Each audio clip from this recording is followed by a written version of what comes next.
Ray should not be going after Joe Flacco like this. Those are teammates. These are brothers. You keep it in-house. And if you got a problem, you take it up with him. And I honestly thought that you might kind of walk the line because you wanted to defend Ray and you wanted to defend Joe Flacco because both those guys are your teammates. And you came out hard on Ray Lewis. Now, Ray apologized kind of over the weekend.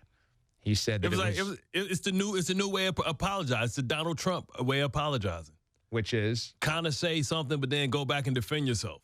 Yeah, because Ray said that he was just emotional because he can't be leading the team anymore. And that he Dude, he's been retired for like 5 years. Yeah, well. Turn the page, bro. And then had to come out and say, but everybody's been saying that he handed me a championship or he picked me up. No, we picked each other up. And so he had to defend himself. So anyway, you went after Ray, and I got to give you credit because I didn't think you were going to go that hard at Ray.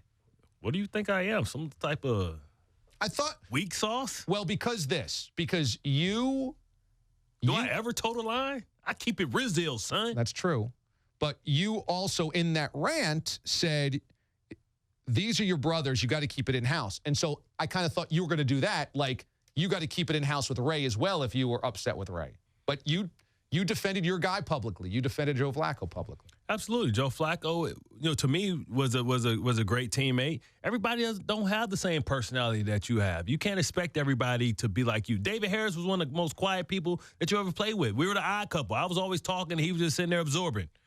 And it's a lot of Darrelle Reeves, a very quiet guy. DeBrickasaw Ferguson, very quiet guguy.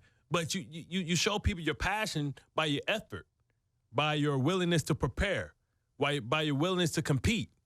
You can say whatever you want. Joe Flacco went on a historical run during those playoffs, and he put that team on his back. And if you look at that Super Bowl, the defense gave up almost 500 yards of offense.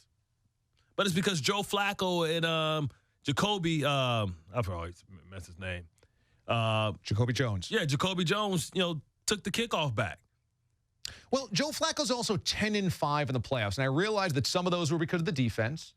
But he was on the road. Well, that's what I'm saying.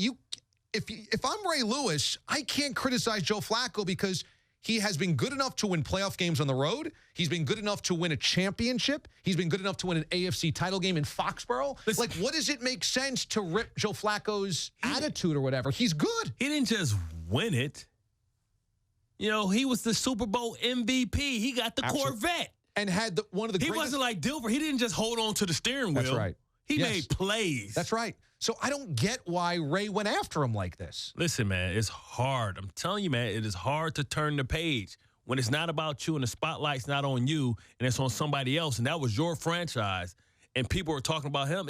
It's tough. It's tough to digest. A guy like Ed Reed can go quietly into the night. Ed can care less if you ever hear from him again. Mm-hmm. Ray needs the spotlight, man.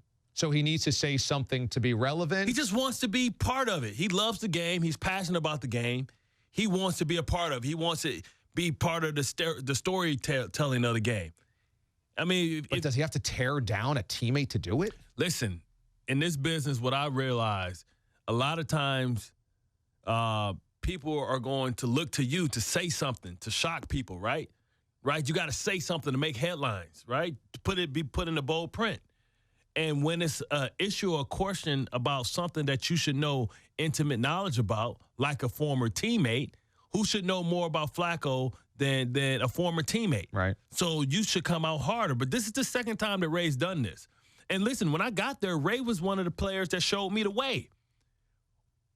So it can't be do what I say and not what I do. And what his way was that he taught you was keep it in-house. Well, the Ravens way. We're family. It's us against everybody. You got to think. Everybody rallied around him when he had his murder case, right? Right. Everybody rallied around him. Within that organization. Within the organization, right?